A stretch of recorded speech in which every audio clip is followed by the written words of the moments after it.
National Geographic for the video.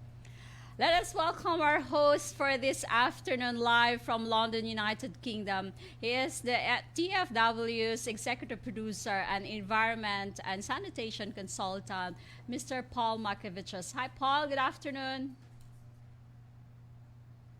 Good afternoon, everyone. I'm broadcasting live from London, United Kingdom. So we're here today to have a very important discussion with our guests on the plastics paradox. Our first speaker this afternoon would have been Dr. Chris de-bunked, PhD, president of Phantom Plastics, based in Cincinnati, Ohio, author of the book, The Plastics Paradox, and voted #1 plastic expert. And he's been seen on various prestigious news media, 60 Minutes, BBC, Sky News. Well, we were supposed to put him on board live from Cincinnati, but because of the time difference, he can't make it. However, don't worry, we will be showing a video talk of why Chris considers a lot of paradoxes on plastics and why there are facts behind it for a much brighter future. So I do urge everyone to have a look at his website after this program to really understand the truth behind plastic. Let's watch this recorded video talk from Dr. de-bunked. Thank you very much. Thank you for inviting me, and thanks for everyone for attending. And I'd especially like to thank the audience because we live in a strange world where people just read a headline and think it's the truth, and the journalists aren't really checking anything. So you're one of the extreme minority who actually are interested in hearing science and facts before you make up your mind. So I applaud you for that. That's it's a rare quality. And so here are some numbers. If you were to replace plastic bags with paper bags, you would need about 3 times more energy. You'd make way more CO2. You have way more water usage. And you'd have to cut down millions and millions more trees, 2 million more trees a year just in Europe to replace plastic bags with paper bags. And the ironic thing is the Swedish guy who patented the plastic bag wanted to save trees. His whole goal was to save trees and save the forests by replacing paper bags with plastic bags. And he succeeded. And now we're going back again and erasing everything he did by using paper bags.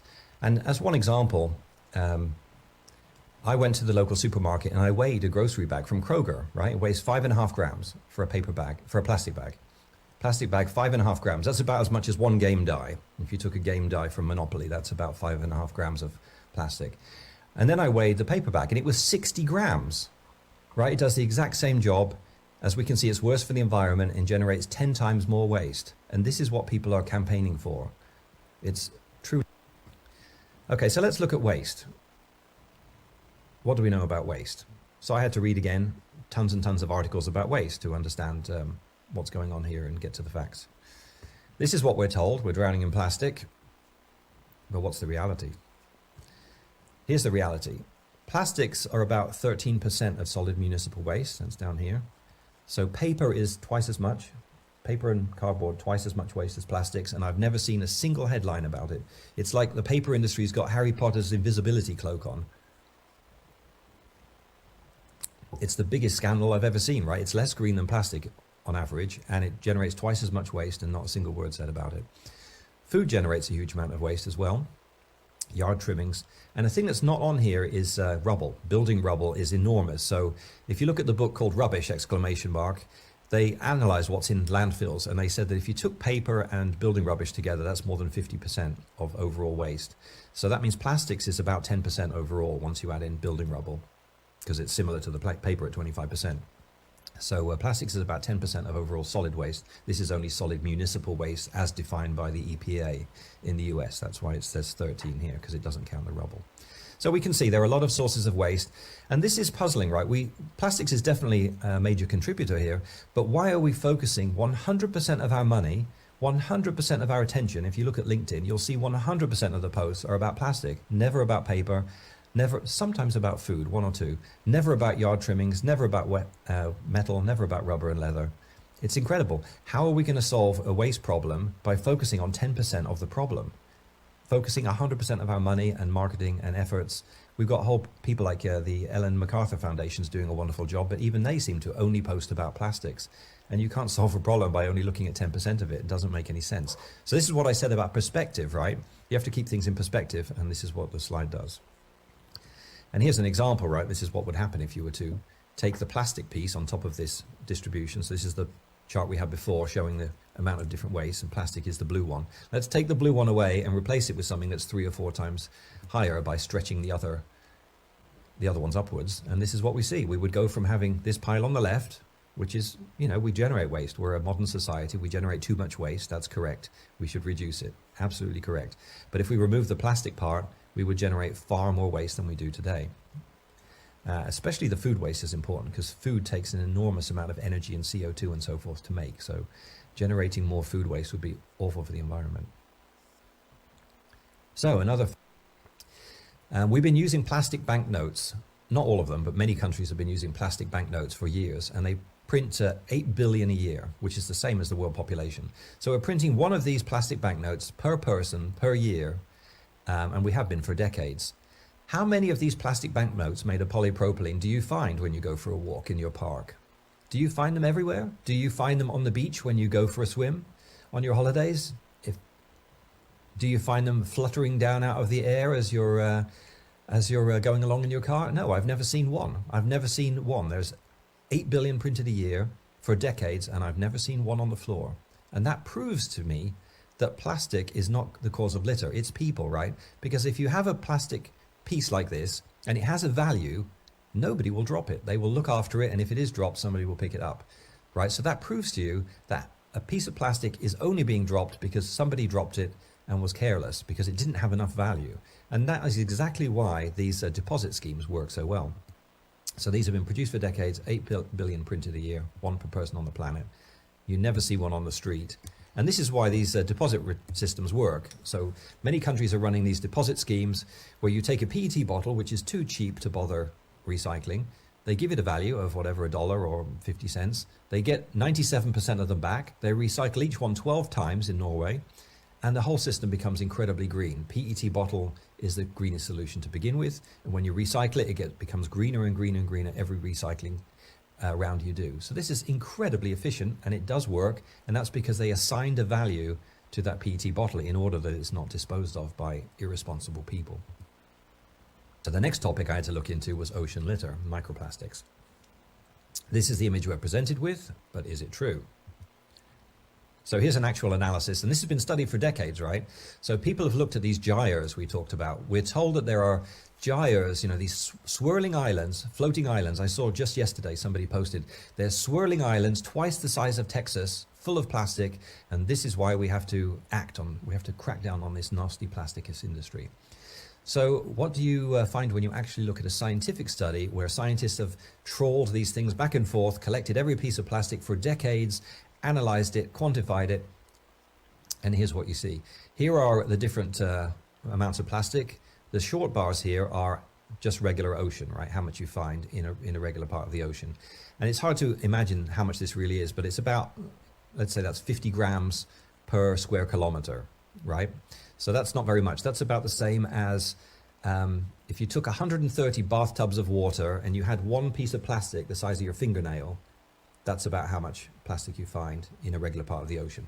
If you look at these gyres, people have specifically said they don't exist, right? So here is, there is no floating island, right? They don't exist. You can't find them. If you can swim through them and not see them, you can sail through them and not find them. You can look from a satellite, and you won't find any floating islands the size of Texas. It's just pure fiction. They've made up this strong mental image to frighten people into giving donations and furthering their own cause. And it's absolutely shameful. There is not one piece of scientific evidence to support that. So they always pick, the green groups are very clever, right? They always pick polar bears or something you can't go and check on and say that it's a problem. Because if they pick something you could see, it would be obvious that they were lying. So here we go. Here's the amount of plastic in the North Pacific gyre, and we've got about 250 grams per kilometer squared. And I'll give you some examples later on about how much that exactly is. Talk about how did we get to this ridiculous situation where people are just believing a bunch of nonsense. And the reason is deception and greed. There have been two recent books. One's called Apocalypse Never, and the other one's called Confessions of a Greenpeace Dropout. And both of these books are by people who are in the green movement, and they couldn't bear to be in it anymore. They realized that these people are totally anti-science. They discard all science. They don't even have scientists in many cases, and they publish complete nonsense and scare the pants off of the public in order to get their donations. So there have been two exposés recently from insiders who say, look, this is how these people behave. This is I can send you a whole report on this, or buy either of those books, and you'll see that some of these companies are actually losing. I mean, they get hundreds of millions, right, of donations by scaring people. So people who started off with good intentions can become, just a big business like any other. And they're even having their, I don't want to attack anyone in particular, but Greenpeace gets a lot of press. So if you do a search, they come up a lot. And you see that they're even losing their charitable status because governments are saying these guys are not providing a service that's helping anyone. So that's unfortunate, right? The public think that they can trust green groups, but in reality, they're just another business trying to make a buck out of this thing. And that's why we need scientists to come out, and we need somebody to present themselves as a strong lobby group, and not to lobby for plastics, but to lobby for truth. I'm not into lobbying for plastics. I just want people to have the facts so they can make smart decisions. So the conclusion is that plastics, especially these three, often turn out to be good green solutions to many of the things we use today. If we were to replace them, we will do tremendous damage. I mean, meaning vastly more CO2, way more energy, way more waste, and way more water usage. There is a litter problem in some places, but that's due to human behavior. Ocean plastic comes from places which are not the same places who are donating the money. And certain green groups are doing more harm than good because they're not really green groups. They're just mechanisms for raising money, it seems. So what should we do, right? We should use less material. We are wasteful, that's right. We should use less material. Don't take a straw. You want to be green? Don't take a straw. It's easy, right? Don't take a lid for your soft drink cup. That's absolutely right. Don't buy water in a plastic bottle, right? Just get it out of the tap. That's been proven to be greener, right? There are a lot of things we can do to be green, but demonizing plastics and replacing them with materials that are proven to do more harm is just silly. And it's not even silly. It's shocking and frightening because it's the future of our children, which we're throwing away based on misconceptions. So recycle, dispose of things properly, and so on. And prefer the greenest material, right? If that's wood, pick wood. Do a quick Google search. And if you can't decide, you can't quickly find information, as a rule of thumb, the thing which is lightest is often the greenest because there's less material there. Or the thing that's cheapest is often the greenest, because when you add up a life cycle analysis, it's materials and transportation and all of these other things, many of the same things that go into making up the cost of the material. So if you take a plastic straw, it costs 1 cent, and the paper straw costs 2 cents. The plastic one is lighter. It's 50% of the weight, and it turns out to be cheaper as well because it's greener. So ironically, the greenest solution is often the cheapest one. So here's my final thought I want to leave you with. You can be for the environment, or you can be against plastics, but you can't be both. So this is what I ask people who are so ardent against plastics. I'm like, are you more passionate against plastics than you are for the environment? Because that's what you're telling me. You're telling me that you don't care about facts, you don't care about science, you don't care about 24. All right. Thank you so much for that pre-recorded video from Dr. Chris de Armet. Paul, I'm giving the floor to you now. Thank you, Agnes. So I don't think you could have watched that program or listened to that presentation and not have most, if not all, of your thoughts about plastic completely challenged. I certainly did. As I said at the start, please do have a look at plasticsparadox.com. You may need to look at these videos more than once. Take your time, because for the first time, you're getting some very clear information based on scientific data, and it's an opportunity, with no pun intended, to scare the pants back on with good facts based on lobbying for the truth. Chris made the point at the end, passionate against plastic or for the environment. Well, if you've got the facts, you can actually understand how to do both intelligently. So according to Dr. de Armet, everything we know about plastics is nothing more than internet gossip, and it's untrue.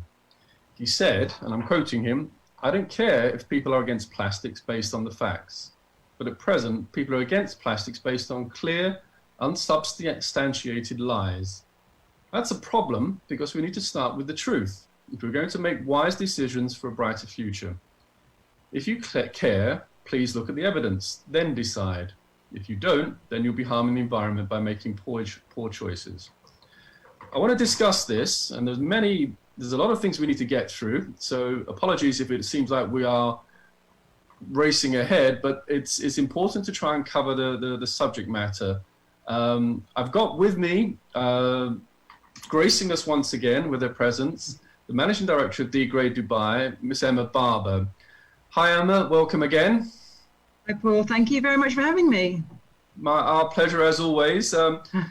As we've seen and heard, and explained by Dr. Diarmid on the plastics paradox, a question: should we get rid of plastics, and are they bad for the environment? Are you asking me? I'm going to ask you that. I'm going to maybe comment on what Chris has said, but I want to bring you in on the discussion. So let's hear from you, Emma. Should we get rid of plastics, and are plastics bad? Well, absolutely, categorically, no, we should not get rid of plastics. They were actually invented in the first place to actually address a problem of too much paper, too much waste. We were having to cut down too many trees. And plastics were invented for a reason, because they're cheap, they're recyclable, they can stay, have a long life cycle, they can stay around for a long time if you reuse them and recycle them. So they were invented for a reason.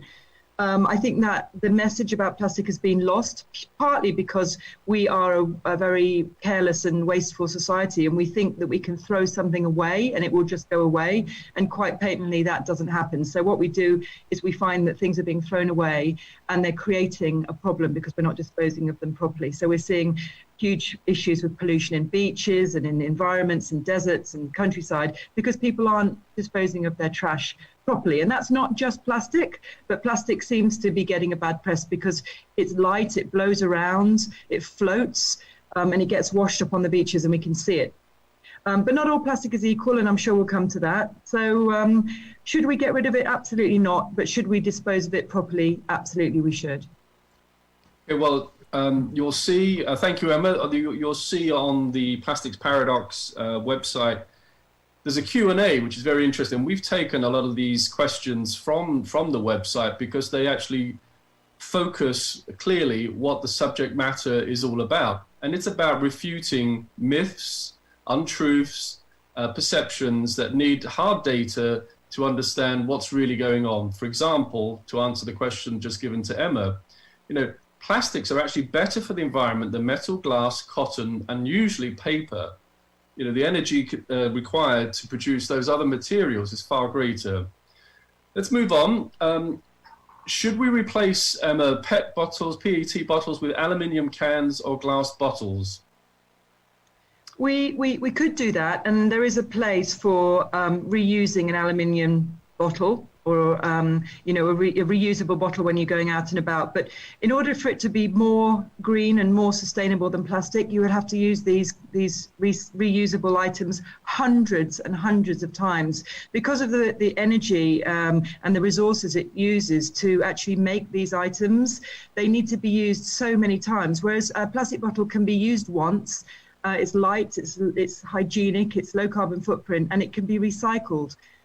So actually, it's better to use the plastic bottle and put it in the recycling bin than it is to use a reusable cup a couple of times. People tend to have them in their cars or in their, in their bags when they're traveling, and then they forget, or they're dirty and they don't want to use them, so they just don't get used enough.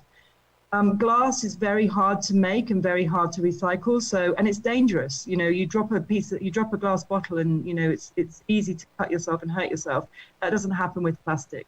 So there's no really good reason to replace plastic with aluminium and glass. And actually, when we do, both of those two packaging solutions actually take up a lot more space in volume and weight in landfill, whereas plastic, even if it does go to landfill, at least it's taking up less space. So there's no reason to replace plastic with those items, no.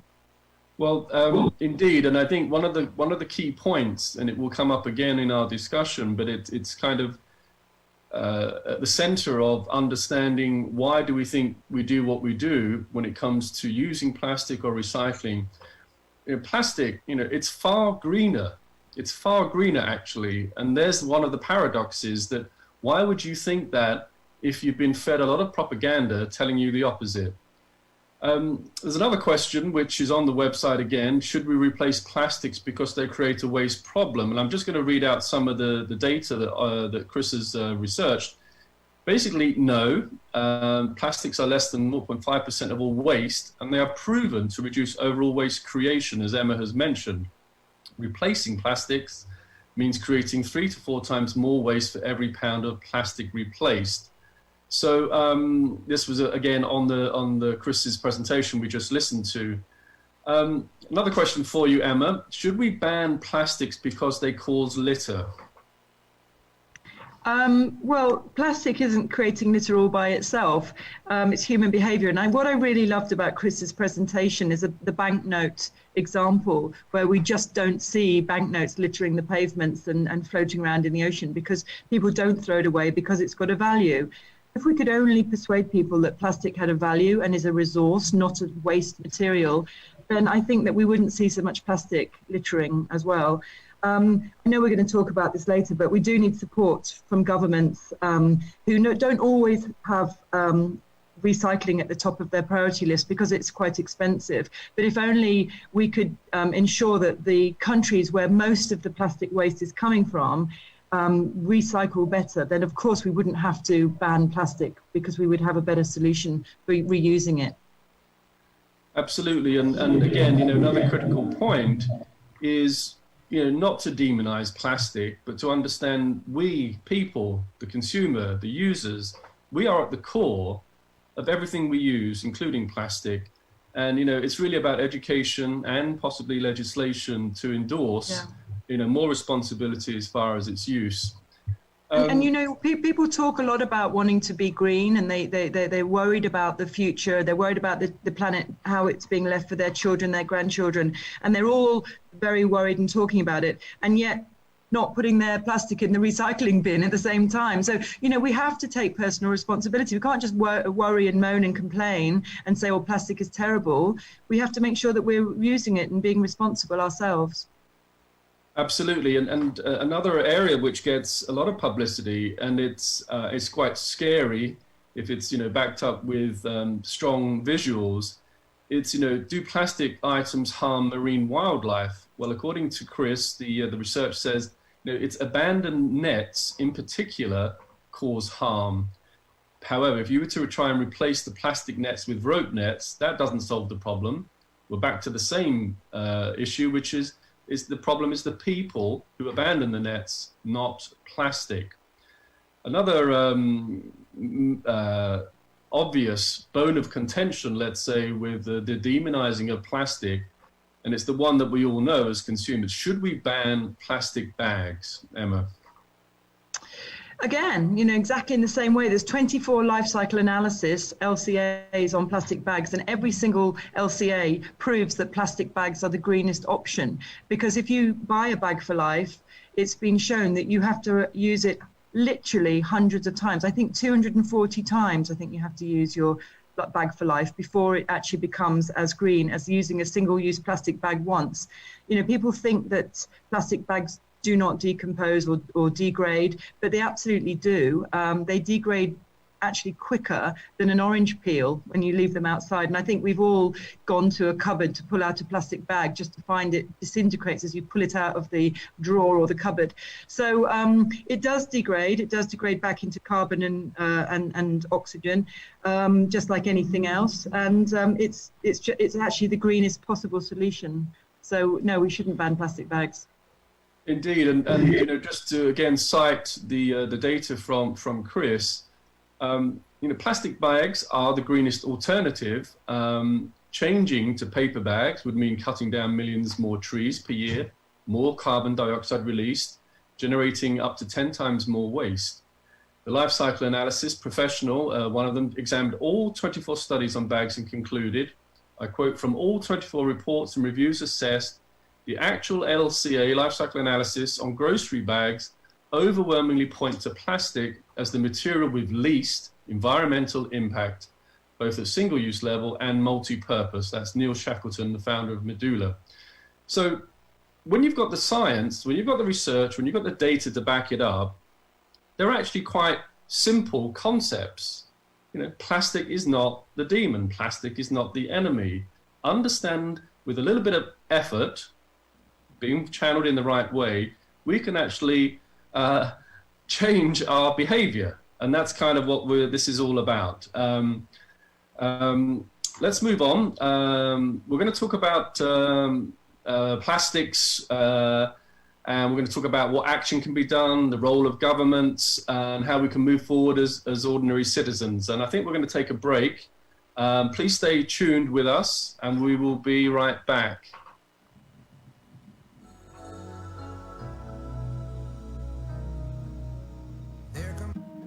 LabModal manufactures a highly distinctive and exclusive range of interior solutions that combines functional excellence with design appeal. Solutions with integrated, innovative, ergonomic features to well-designed workplaces. Our company is based on the inherent values that shape the core of who we are. It is through our living values that we continue to fulfill the promise of our ideal and environmental design standards. Each and every groundbreaking product we've introduced over the years has been the result of our team's hard work and dedication to provide our absolute best to who we care most about, who is our customers. Whether the job is big or small, our team is used to solving complicated tasks and makes sure to get projects to successful completion. Whether it is local or global. This is why LabModal is known as one of Europe's leading manufacturers of innovative system solutions for devices used in laboratory facilities, hospitals, and educational facilities. Solutions that can be easily adapted to the growing needs and workflows demands of the future. LabModal, designing safe.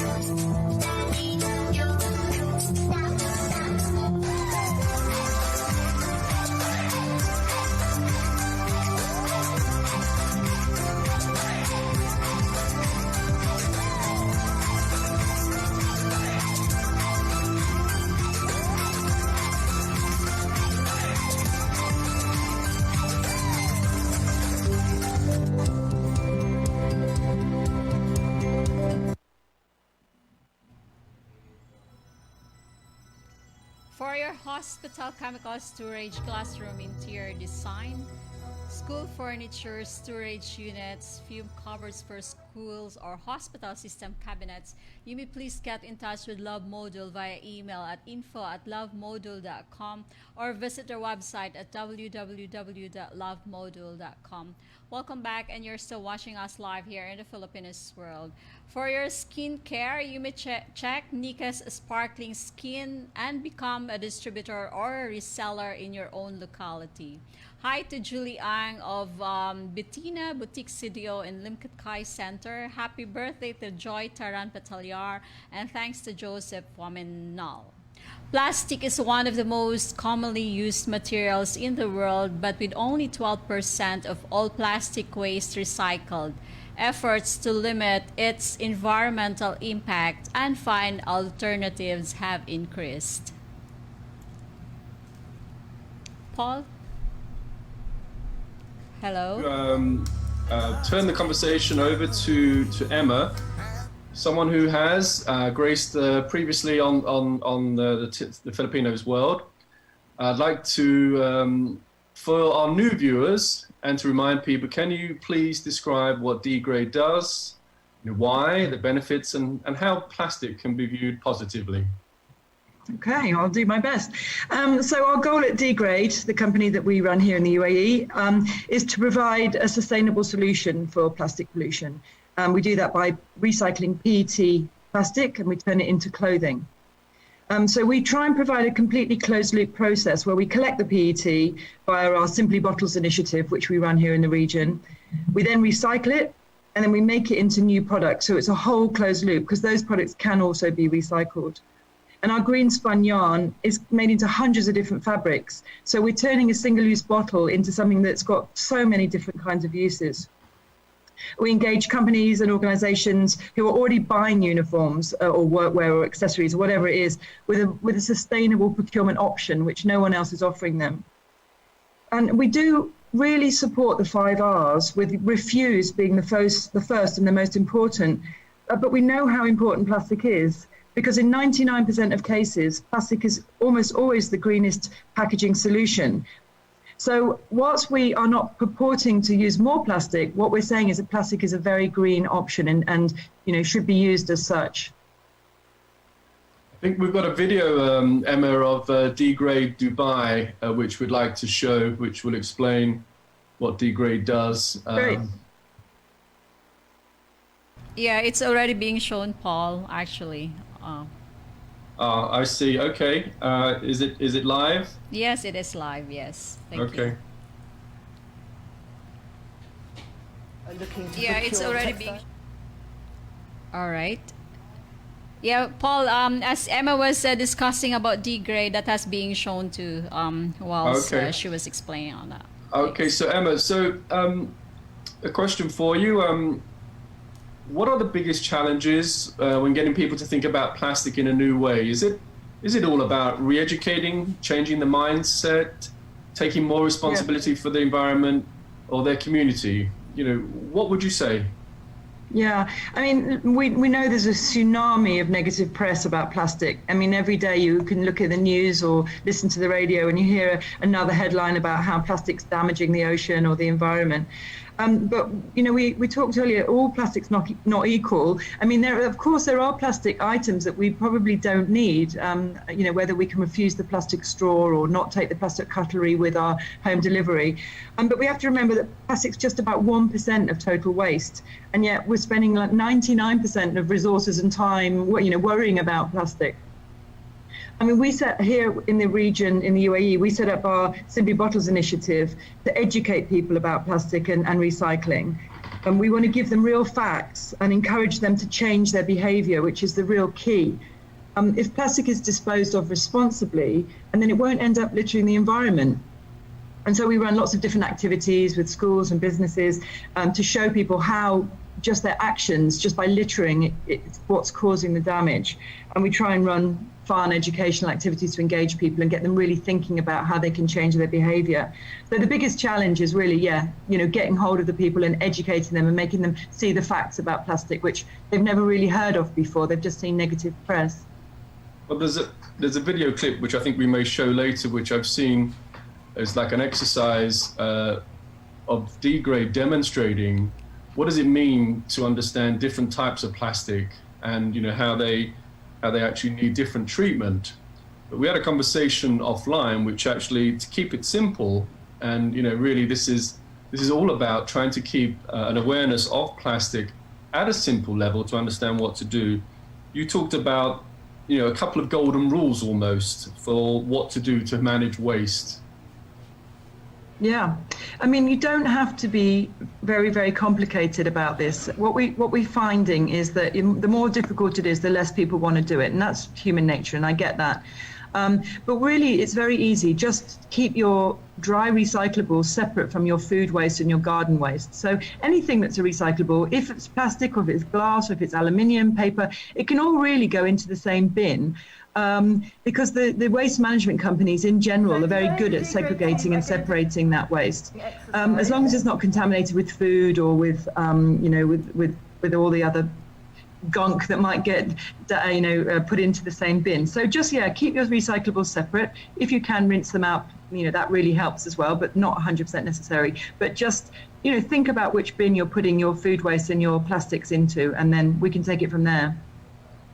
Indeed. So I'd like to move the discussion on to talking about where we can actually expect to get the biggest change when it comes to getting governments to think about plastic, recycling, waste management in a new way, particularly in the light of the data that Chris's research and your work has introduced.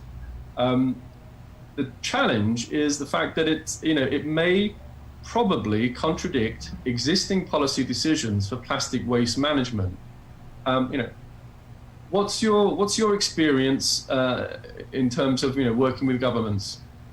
Yeah, I mean, we do spend a lot of time talking to key government departments here. We're working closely with the Abu Dhabi Environment Agency, the municipalities, the Minister of Climate Change and Education. I mean, governments, they first of all don't always have the budget to get behind recycling, because sometimes they have different priorities, especially in different parts of the world where, healthcare and even, poverty and those kind of things obviously have to take a much higher position. But also governments are under pressure from lobbyists who may have a reason for being anti-plastic. As Chris talked about, some of these green agencies don't always have the right reasons at heart. And also the public put a lot of pressure on businesses, which then put pressure on government, because the public are getting wrong information and they think plastic is bad. So, for example, a lot of high street stores now are using paper bags in their retail outlets because the public have put pressure on them, and now they're using paper, which actually we all know is not as green as plastic. So it is hard. The government have a lot of pressure. We try and influence them as much as we can when they're making policies.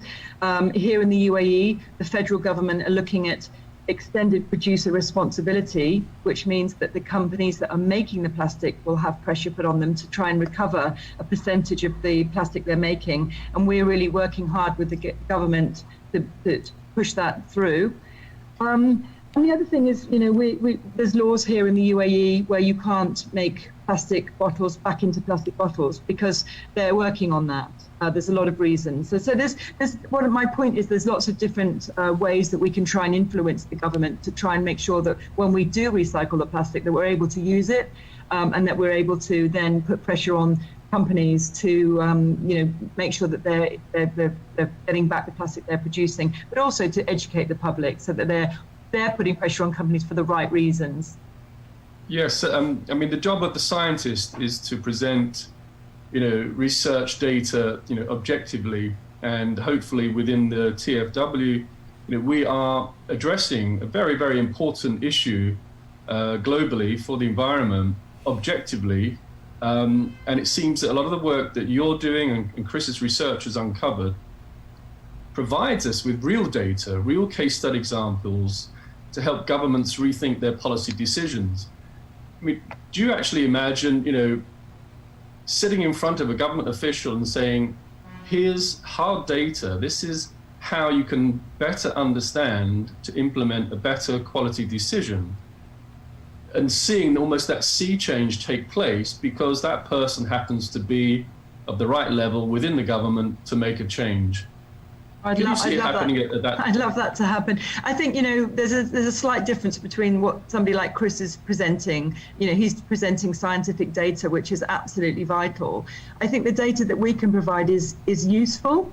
I think that, because we're collecting so much plastic from schools and businesses here, we can provide information about what kind of plastic is being recycled, who are the people that are recycling it. We get feedback from companies and schools, and we can present that sort of information about what those companies, what those schools, what they want. We can provide that kind of empirical data to governments and help them make decisions about producer responsibility and that sort of thing. We're not doing a lot of scientific research here at de-grade, but I do think the information we can provide is useful. And we do talk to senior government officials, and they do listen to what we're doing because we're on the ground and we're getting tangible feedback. So that is important, absolutely.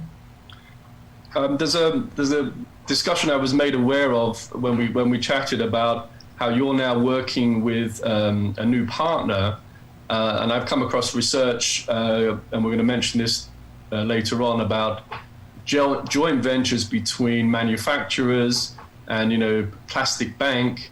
I think some recent information within de-grade that perhaps you could share with our viewers demonstrates more the collaboration that's possible when you work with the right partners to achieve the same end goals.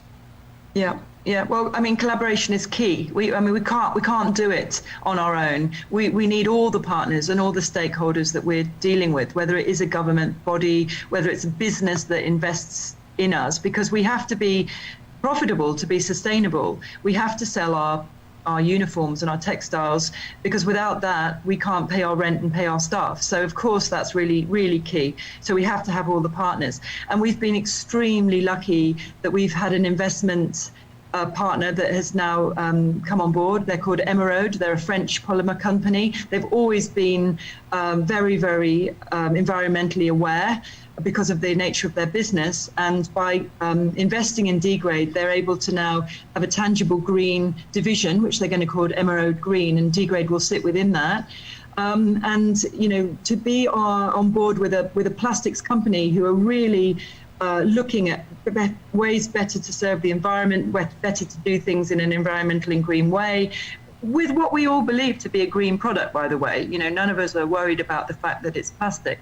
But to have a huge company with a global reach behind us it just gives us a new you know, layer. And not only that, but actually it's another partner, and will be able to give us an even better reach to with our stakeholders, you know, to really try and get the facts to the government, to try and spread the word, and really help us with our Simply Bottles educational program. Well, that's fantastic news, and I'm very happy for you, for de-grade, and it sounds like the perfect collaboration. And also to achieve, you know, more of a critical mass in terms of being able to present a bigger, stronger message to a bigger audience with the weight of, you know, more of a heavyweight partner alongside you will make a huge difference. We're going to talk about the media's treatment of plastic later on. In fact, I'm going to move on to that subject now.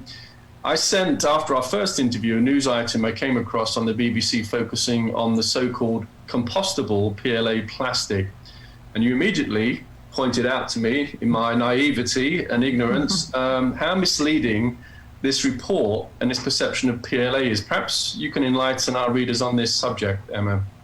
Well, you know, I'm not an expert, so you probably do need a scientist to really give you facts. But what I do know a few things. So what we firstly know is that PLA is a very expensive packaging solution. And, you know, when you compare it with PET, it's hugely more expensive. And our problem with it really is that twofold. Firstly, it actually really doesn't decompose or compost here in this region. And in fact, landfills are set up so that nothing decomposes in there, whether it's paper, whether it's plastic, whatever it is, nothing really decomposes in a landfill. And even when PLA gets out into the desert, as it surely will, because people are littering, it doesn't properly decompose, unlike PET, which does.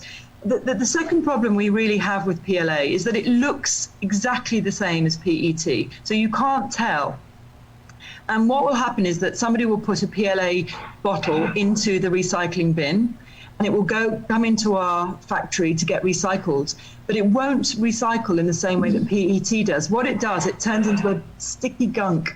And then what it will do is it will completely spoil that entire batch of the PET that's going through at the same time. So not only will it not recycle, it will actually spoil all of the other PET that is trying to be recycled, will then have to be thrown away. And there's not enough PLA for someone to set up a recycling plant just to recycle PLA. It's just not worth it. So first of all, we shouldn't be going down the PLA route. And many countries and governments around the world are actually banning PLA now, or biodegradable or oxy-degradable plastic, because it just doesn't recycle. So that's really good. And I think the other thing that we have to really be aware of is the more recycling we do of recyclables like PET, the easier it is to recycle them. As soon as we start diverting into so-called new green solutions that actually make the matter worse, the harder it is to recycle, the less likely it is that people will want to set up recycling plants. And so then nothing will be recycled. So we shouldn't be finding a solution for a problem that isn't there. Let's just use the green plastic, let's just use PET and recycle it. Indeed, and one of the things that we've had discussions on, and it's almost an institutionalized resistance to accept contradictory evidence to commonly held positions on this and other plastic waste-related items within the media.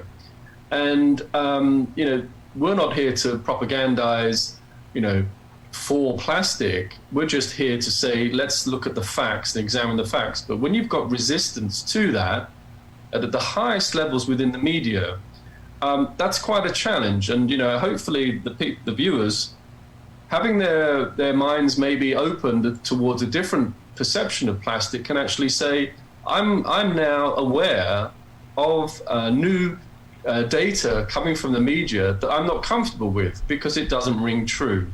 What's your experience of that, Emma?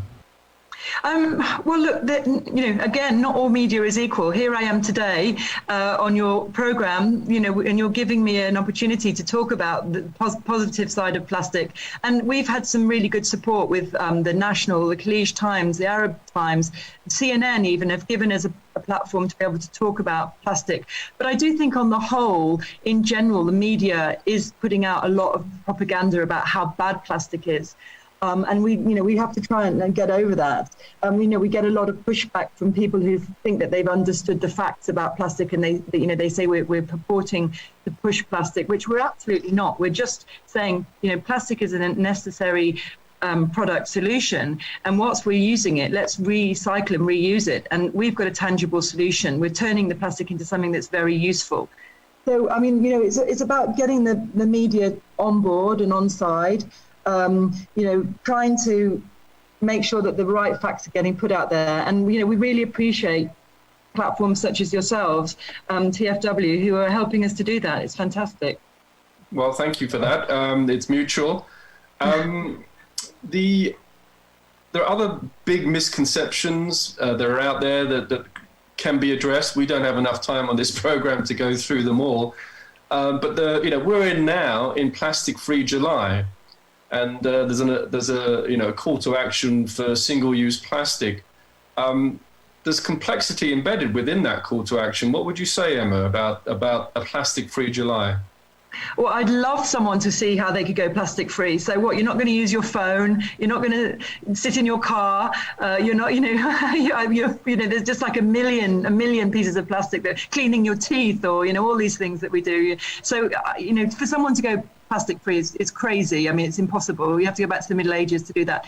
And also, anything plastic-free, paper-free, it's all a bit crazy. But I mean, we've spent the best part of the last hour saying, what a green solution plastic is. So, for the world to go plastic free in July, it doesn't make sense. We should be actually embracing plastic and saying, let's make it a recycling month. Let's use the plastic responsibly. Let's make sure we change our behavior. Don't throw things away, and take personal responsibility. It's nobody else's fault. It's our own responsibility that the plastic is getting into the ocean. Indeed. Agnes, do we have time for the video of de-grades recycling of plastic bottles? Well, we can show a bit. John, do we have time to do that? Yeah, we will show that, Paul, now. Okay. Just give us a minute. It's My there t-shirt now. is made from about 10 plastic bottles. My name is Emma Barber, and I'm the Managing Director of de-grade.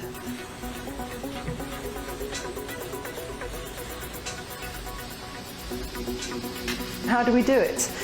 We take a plastic bottle, including the label and the cap, and we send it to our plant in Kizad, where we wash it and we flake it.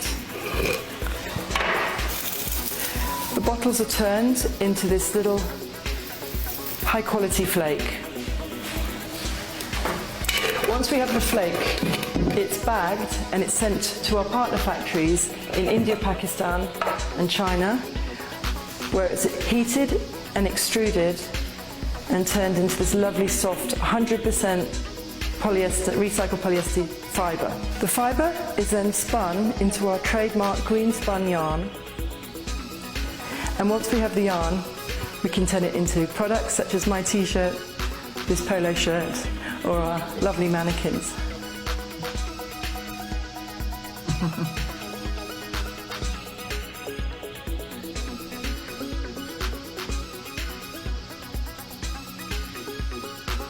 We basically provide a sustainable option to companies that are looking to procure textiles such as uniforms or workwear or masks, accessories, that kind of thing.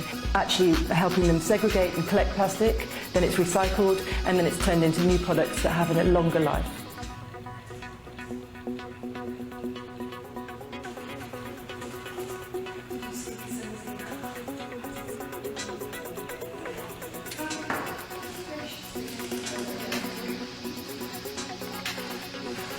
Sustainability isn't just about being environmentally friendly, it's also about wealth creation, job creation.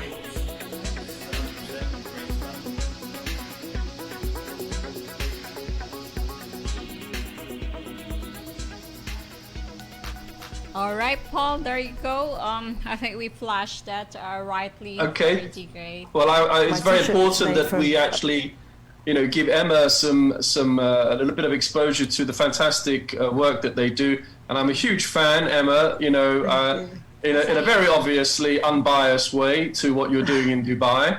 And I know Agnes is also, but it's great to see, living proof of what you can do, applying science intelligently, for practical use. It's wonderful. And I'm also very, very happy about the recent partnership with Emerald and the green aspect of that's going to come through. So unfortunately for you, we're going to have you back on the program again to talk about that at some point in the future. I'd just like you to maybe passing thoughts. We've got Plastic Bank coming up on the program in the future. We'll have the CEO on that, doing some great work in the Philippines, in Manila mainly. We do need more locations for waste recycling of plastic in the Philippines. But what would you say to viewers on the Filipino World as your parting words today, Emma? Well, I actually have to say that I think the Philippines is leading the way, especially in your region, because when we may have thought in the past about some of the landfill sites and the tipping and the Smoky Mountain and how awful it was. The government has made massive strides, and now there are no open landfills in the Philippines, which I think is incredible.